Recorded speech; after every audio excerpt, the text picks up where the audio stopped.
स्वागत है और आप देख रहे हैं न्यूज 21। मैं हूं आपके साथ सोनम गुरु। तो चलिए शुरुआत करते हैं आज के स्पेशल बुलेटिन की।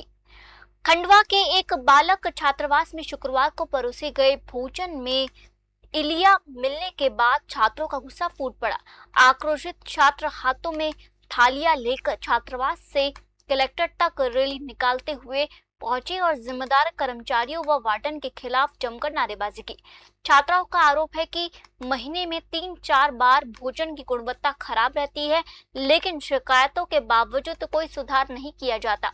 उनका कहना है कि इलियाओं वाला अनाज पकाकर परोसा गया, दाल में पर्याप्त सामग्री नहीं होती और कई बार अध पके चावल दिए जाते हैं। छात्रों ने शासन द्वारा निर्धारित मेन्यू का पालन नहीं होने तथा विरोध करने पर कर्मचारियों और वार्डन द्वारा अभद्रता व गाली गलौज करने के भी आरोप लगाए हैं। शिकायत मिलने के बाद सिटी मजिस्ट्रेट बजरंग बहादुर ने 4 सदस्यीय जांच टीम गठित कर छात्रावास से भेजने के निर्देश दिए हैं। टीम छात्रों के बयान दर्ज कर भोजन और व्यवस्थाओं की जांच करेगी, जिसके रिपोर्ट के आधार पर आगे की कार्रवाई की जाएगी। खंडवा से भारत गौड़ की रिपोर्ट। परियोजना बालक छात्रावास के छात्र अभी करीब 30-35 की संख्या में कलेक्ट्रेट में आए थे और उनके द्वारा खराब भोजन मिलने और जो छात्रावास के कर्मचारियों के द्वारा उनके साथ दुर्व्यवहार करने की शिकायत की गई थी। तो हमने जो है उनको अभी आश्वस्त किया है कि तहसीलदार, थाना प्रभारी और इनके साथ अधिकारियों का दल जाएगा, वहां जांच करेंगे और यदि कोई भी उस पर उनकी शिकायत सही पाई जाती है तो दोषी पर तत्काल कार्रवाई होगी। बढ़ते अगली खबर की ओर। महापौर परिषद के 4 वर्ष पूर्ण होने के अवसर पर शुक्रवार को खंडवा के एक निजी होटल में प्रेस वार्ता आयोजित की गई। महापौर श्रीमती अमृता अमर यादव ने संकल्प से सिद्धि तक विषय पर 4 वर्षीय कार्यकाल के विकास कार्य और उपलब्धियों का विस्तृत प्रस्तुतिकरण किया।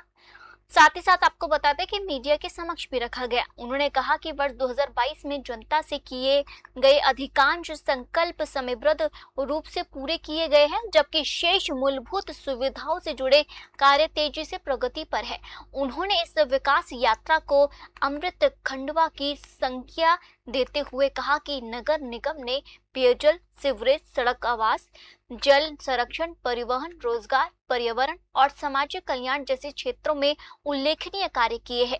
प्रेस वार्ता में पत्रकारों ने जलकर नगर निगम, पुस्तकालय, पार्किंग व्यवस्था, सोलर ऊर्जा परियोजनाओं और कुंडों के जीर्णोद्धार सहित कई विषयों पर प्रश्न पूछे, जिनका महापौर ने विस्तार से जवाब दिया। कार्यक्रम के अंत में वरिष्ठ पत्रकारों और मीडिया प्रतिनिधियों का स्मृति चिन्ह भेंट कर सम्मान भी किया गया। खंडवा से भारत गौड़ की रिपोर्ट। हमारे कार्यकाल के 4 वर्ष पूर्ण हुए हैं और जो हमारे 4 साल की उपलब्धियां रही, जो हमने शहर की जनता से जो वादे किए थे, उनको हमने पूरा करने का प्रयास किया है। जिस प्रकार के हम सभी जानते हैं कि हमारे शहर में जो जल संकट था, वो सबसे मुख्य वादा जो जनता से हमने किया था और हमने जो संकल्प लिया था कि शहर से जल संकट को दूर करेंगे।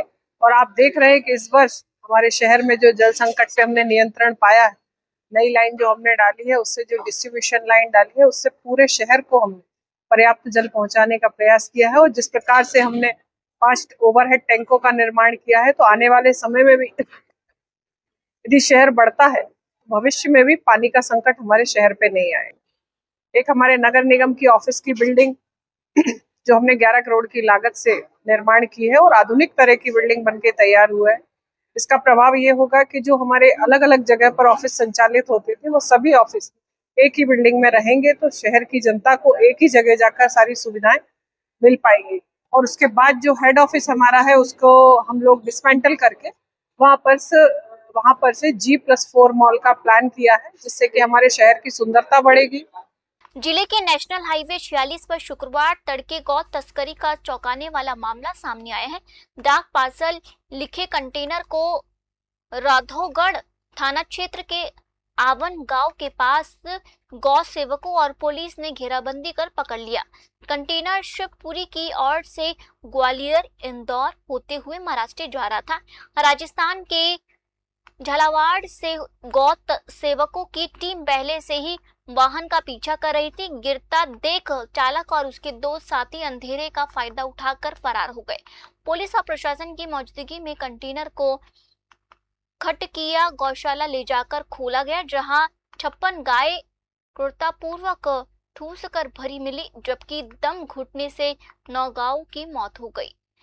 पुलिस ने कंटेनर जब्त कर अज्ञात आरोपियों के खिलाफ प्रकरण दर्ज कर उनकी तलाश शुरू कर दी है। गुना से विनोद सोनी की रिपोर्ट। कहाँ जा रही ये थी? गुना की तरफ से आ रही थी और बीनागंज होते हुए अपने महाराष्ट्र कत्ल खाने जा रही थी। इसमें कितनी गाय भरी हुई थी? इसमें करीब 70 से 80 के करीब गोवंश था, जिसमें से करीब 10 से 12 गोवंश मृत निकला है। वो कसी के लिए ना? इसमें क्या कोई पकड़े हुए हैं? नहीं, इसमें तस्कर भाग गए हैं अंधेरे का फायदा उठा के, और बाकी गाड़ी को कंट्रोल कर लिया है। और ये जो गौशाला है मांदी सुनेल, ठीक है, ये राधा स्वामी जो गौशाला है, यहाँ पर इनके सभी गोवंशों को सुरक्षित उतारा गया है। आप कहाँ से हैं भाई? मैं झालावाड़ राजस्थान से। बढ़ते अगली खबर की ओर।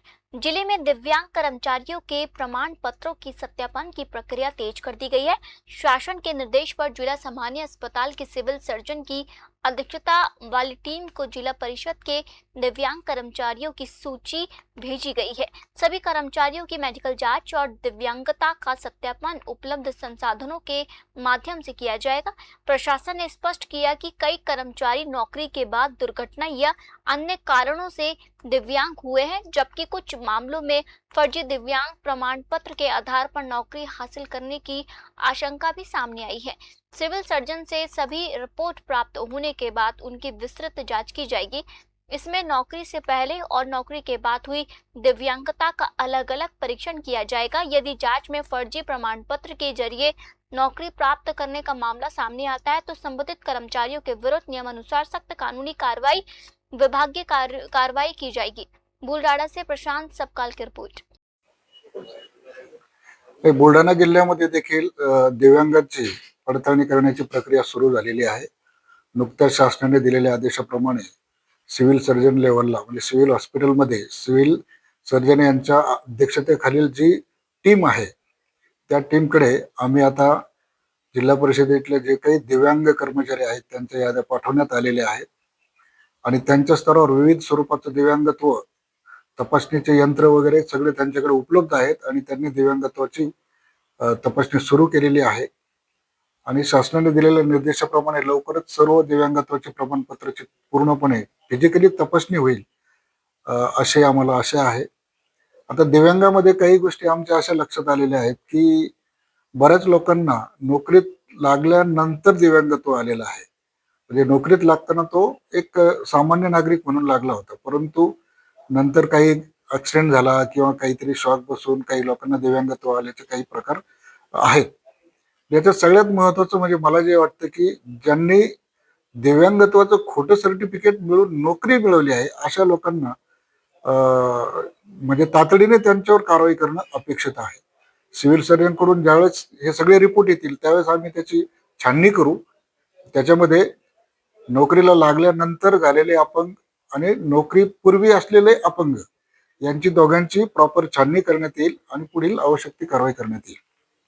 बढ़ते अगली खबर की ओर। जिले की बीरसिंहपुर तहसील स्थित प्रसिद्ध श्री गेवीनाथ धाम में सावन मेले के दौरान लागू जलधारी व्यवस्था के विरोध में स्थानीय नागरिकों और श्रद्धालुओं ने 6 अगस्त से अनिश्चितकालीन धरना प्रदर्शन शुरू कर दिया। नगर पंचायत परिसर में आयोजित आंदोलन के दौरान प्रदर्शनकारियों ने राज्यपाल और मुख्यमंत्री के नाम 7 सूत्रीय मांगों का ज्ञापन सौंपा। श्रद्धालुओं का कहना है कि पूरे सावन माह जलधारी और कृष्णा व्यवस्था लागू रहने से उन्हें गर्भगृह में प्रवेश कर सीधे जलाभिषेक करने का अवसर मिल रहा है, जिससे मंदिर में श्रद्धालुओं की संख्या भी प्रभावित हुई है। उन्होंने मांग की है कि जलधारी व्यवस्था केवल अत्यधिक भीड़ वाले दिनों तक सीमित रहे तथा सामान्य दिनों में गर्भगृह खोलकर सीधे दर्शन की अनुमति दी जाए। इसके साथ ही मंदिर को सार्वजनिक ट्रस्ट घोषित करने, मुख्य द्वार खोलने, पार्किंग व्यवस्था सुधारने, किसानों के बिजली खाते बहाल करने, अतिक्रमण हटाने और पुलिस आवासों के निर्माण व मरम्मत जैसी मांगे भी उठाई गई। सतना से ब्यूरो रिपोर्ट। बढ़ते अगली खबर की ओर। प्रदेश में नागरिकों की समस्याओं के त्वरित निराकरण के उद्देश्य से शुक्रवार से मुख्यमंत्री जन विश्वास अभियान की शुरुआत हुई। अभियान के तहत खंडवा जिले के खालवा विकासखंड के ग्राम सुंदरदेव में शिविर आयोजित किया गया। प्रभारी collector doctor Nagarjuna B Gowda ने कहा कि अब प्रत्येक शुक्रवार अधिकारी किसी एक गांव में पहुंचकर ग्रामीणों की समस्या सुनेंगे और उनका समाधान सुनिश्चित करेंगे। शिविर में जाति प्रमाण पत्र के 113 नामांतरण के 60, पीएम किसान योजना के 4 तथा पीएम श्रम योगी मानधन योजना के 344 सहित विभिन्न विभागों के कुल सैकड़ों आवेदन प्राप्त हुए। आधार पंजीयन शिविर में 10 ग्रामीणों के आधार कार्ड भी बनाए गए तथा नुक्कड़ नाटक के माध्यम से जागरूकता फैलाई गई। प्रभारी कलेक्टर ने आरोग्य केंद्र, स्कूल, आंगनबाड़ी, छात्रावास और उचित मूल्य की दुकान सहित विभिन्न संस्थानों का निरीक्षण किया, जबकि कृषि विभाग ने खाद्य बीज विक्रेताओं की जांच की है। खंडवा से भारत गौड़ की रिपोर्ट। बढ़ते अगली खबर की ओर। कलेक्टर किशोर कुमार कन्याल ने राधोगढ़ ब्लॉक के ग्राम गावरी स्थित एकीकृत शासकीय विद्यालय का औचक निरीक्षण कर शिक्षकों और छात्र छात्राओं से सीधा संवाद किया। उन्होंने विद्यार्थियों को पढ़ाई में सफलता के लिए रीराइट और रिवाइज का मंत्र देते हुए हमेशा बड़ा लक्ष्य निर्धारित करने और निरंतर अभ्यास करने की प्रेरणा दी। निरीक्षण के दौरान एसडीएम अमित सोनी भी मौजूद रहे। कलेक्टर ने विद्यालय परिसर की स्वच्छता बनाए रखने तथा निर्माण और मेंटेनेंस से जुड़े शेष कार्यों को प्राथमिकता से पूरा करने के निर्देश दिए। शिक्षकों को नियमित रूप से विद्यालय आने और जिम्मेदारी के साथ कार्य करने की हिदायत देते हुए उन्होंने स्पष्ट कहा कि फर्जी वीडियो बनाकर उपस्थित दर्ज कराने जैसी किसी भी अनियमितता को बर्दाश्त नहीं किया जाएगा। ऐसे मामलों में संबंधित शिक्षक के खिलाफ जिला प्रशासन द्वारा सख्त वैधानिक कार्रवाई की जाएगी। गुना से विनोद सोनी की रिपोर्ट। आज गावरी में हम लोगों ने जो एकीकृत विद्यालय है उसका इंस्पेक्शन किया है और कई टीचर से भी मुलाकात की है और कई स्टूडेंट्स के साथ भी इंटरेक्शन किया है। हम चाहते हैं कि गुना ज़िले में जो स्कूल का जो स्टैंडर्ड है वो भी इम्प्रूव हो और बच्चों का स्टैंडर्ड भी इम्प्रूव हो। रीड राइट रिवाइज का जो हमारा मंत्र है उसके ऊपर हम लोगों ने बच्चों से बात की है, अपने लक्ष्य मुझे रखने के लिए बोला है। काफ़ी बच्चों से जब इंटरेक्शन हुआ था कोई कह रहा था मेरा लक्ष्य 65% ही है, कोई कह रहा 70% भी है, बट कुछ बच्चे ऐसे भी थे जो कह रहे थे कि 90% उनका लक्ष्य है। तो जब हम जाते हैं इंस्पेक्शन पे, जैसे माननीय मुख्यमंत्री की मंशा है कि सारे अधिकारी जब जाएं फील्ड पर तो पता लगता है चीज़ों का। यहाँ पे भी गांव में काफ़ी लोगों के साथ जब बातचीत की तो उन्होंने कई चीज़ें बताई हैं कि हमें सुधार की आवश्यकता है। प्रिंसिपल जो इंचार्ज है अभी छुट्टी पर है, बट मैं उनको इंस्ट्रक्शन जारी करूँगा कि जो भी राशि है उसका सदुपयोग करके यहाँ पे काम कराएं, मेंटेनेंस से काम कराएं, टॉयलेट को सब ठीक रखें। बच्चों के साथ में भी बल्कि उनके साथ भी मिलकर अपन को स्कूल को स्वच्छ रखना चाहिए, क्योंकि ये चीज़ें शिक्षा हमको हर किसी बच्चों को देनी भी है। स्वच्छता चाहे वो घर पे हो चाहे स्कूल पे, रखनी हर किसी को चाहिए। बढ़ते अगली खबर की ओर। गुना शहर की पेयजल समस्या के अस्थायी समाधान के लिए कलेक्टर किशोर कुमार कन्याल ने शुक्रवार को राजघाट पेयजल परियोजना के निर्माण कार्यों का निरीक्षण किया। अधिकारियों ने बताया कि परियोजना का लगभग 75% भौतिक कार्य पूरा हो चुका है। कलेक्टर ने शेष कार्यों में तेजी लाने के निर्देश देते हुए परियोजना को दिसंबर तक हर हाल में पूर्ण करने की नई समय सीमा तय की। इससे पहले इसे मार्च तक पूरा करने का लक्ष्य निर्धारित था, लेकिन जनहित को देखते हुए समय सीमा आगे बढ़ाकर कार्य में गति लाने के निर्देश दिए, ताकि आगामी अप्रैल से शहरवासियों को नियमित और पर्याप्त पेयजल उपलब्ध कराया जा सके। निरीक्षण के दौरान जिला पंचायत अध्यक्ष अरविंद धाकड़ सहित विभिन्न विभागों के वरिष्ठ अधिकारी मौजूद रहे। कलेक्टर ने स्पष्ट कहा कि निर्माण कार्य की गुणवत्ता से किसी भी स्तर पर समझौता नहीं किया जाएगा और तय समय सीमा का कड़ाई से पालन सुनिश्चित किया जाएगा। गुना से विनोद सोनी की रिपोर्ट। राजघाट परियोजना के माध्यम से गुना के इस पूरे बेल्ट में जो पानी की सप्लाई होगी उसके यहाँ पे चल रहे काम को हमने आज अवलोकन किया है। वैसे जो डिपार्टमेंट की जो स्ट्रेटजी है वो है कि इसको मार्च तक पूरा करना है। मैंने इनको बोला है कि आप दिसंबर तक कंप्लीट करें, क्योंकि मुझे लगता है 75% काम फिजिकली पूरा हो चुका है और इनको OST भी बनाने हैं। जैसे 59 बनाने उसमें 31 इनके कंप्लीट हो चुके हैं। तो मैंने इनको नया टारगेट दिया है कि आप प्रयास करो कि दिसंबर एंड तक आपका प्रोजेक्ट पूरा हो सके और फिर जब आप कमिश्निंग करते हो उससे हमारी जनता को पानी मिलना शुरू हो जाए। हमारा उद्देश्य ये है कि हमको अप्रैल की हालत में अपने नागरिकों को पानी मिल जाए, ऐसा मैंने इनको बोला है। क्योंकि इनकी कमिश्निंग होती है, उसमें कुछ फॉल्ट होता है, फिर उसको दूरी की जाती है, तो वो सारी फॉर्मेलिटी कर लेंगे। मुझे लगता है कि यहाँ की टीम काफ़ी अच्छा काम कर रही है और ये अपने टारगेट को थोड़ा सा पहले कर पूरा भी कर लेंगे। बढ़ते अगली खबर की ओर। सावन माह में डाक कांवड़ यात्रा के अंतिम 4 दिनों को लेकर हरिद्वार में दिल्ली, हरियाणा, राजस्थान और पंजाब से आने वाले शिव भक्तों की संख्या लगातार बढ़ रही है। तेज गति से जल लेकर अपने गंतव्य की ओर बढ़ रहे कांवड़ियों के कारण प्रमुख मार्गों पर भारी भीड़ देखी जा रही है। श्रद्धालुओं की सुरक्षा और यातायात व्यवस्था बनाए रखने के लिए पुलिस प्रशासन ने 24 घंटे निगरानी शुरू कर दी है। व्यवस्थाओं का जायजा लेने के लिए कांवड़ मेला ड्यूटी प्रभारी एडिशनल एसपी राजन सिंह ने लक्सर क्षेत्र का दौरा कर सोलानी पुल, लक्सर रुड़की रोड और अन्य संवेदनशील स्थानों का निरीक्षण किया। उन्होंने पुलिस कर्मियों को यातायात सुचारू रखने, सीसीटीवी कैमरों से लगातार निगरानी करने और संदिग्ध गतिविधियों पर कड़ी नजर रखने के निर्देश दिए। साथ ही कांवड़ियों की सुविधा के लिए मेडिकल सहायता, पेयजल और विश्राम स्थलों की व्यवस्थाओं को भी प्रभावी बनाए रखने का विशेष जोर दिया। लक्सर से जोनी चौधरी की रिपोर्ट। कि 4 दिनों की बात नहीं करेंगे, हम शुरू से ही बात करेंगे। पूरी चाक चौबंद व्यवस्था पुलिस की है, पर्याप्त मात्रा में पुलिस बल भी है और हमारे एसएसपी सर ने यहाँ पे बड़ा अच्छा पुलिस का बंदोबस्त कराया है, फुल फोर्स दिया है, हमें किसी चीज़ की कमी नहीं है। इनके रिफ्रेशमेंट की भी यहाँ पे व्यवस्था है और टाइम टू टाइम इनको चेंजिंग भी किया जा रहा है। और जैसे कि आप जान रहे हैं कि अभी लास्ट चल रहा है कांवड़ का, इस समय डाक कांवड़ अपने चरम पर है, इसीलिए यहाँ पर इतने वाहनों की आपको भीड़ भी दिखाई दे रही होगी। सर, जैसे कि पहले गाइडेंस कर दिया गया था कि जो कांवड़ की हाइट होगी वो 12 फुट होगी, लेकिन कुछ कांवड़ी अभी भी हाइट पे आ रहे हैं, उनको उतारना पड़ रहा है यहाँ से। नहीं, हमने बिल्कुल तितौला में हाइट गेजर लगाया हुआ है, हाइट गेजर लगा हुआ है, एक लिमिट हाइट है, उसके ऊपर से कोई इस तरह की वो नहीं जा रही है। बढ़ते अगली खबर की ओर।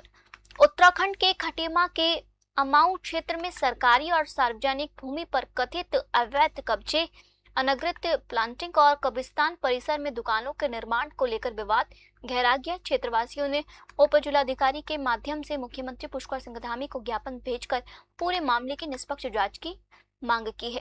राज्य मंत्री दर्जा प्राप्त कैप्टन गंभीर सिंह धामी ने भी कथित अवैध निर्माण हटाने की मांग करते हुए आंदोलन की चेतावनी दी। शिकायतकर्ताओं का आरोप है कि सरकारी भूमि पर कब्जा कर बाहरी लोगों को जमीन बेची जा रही है।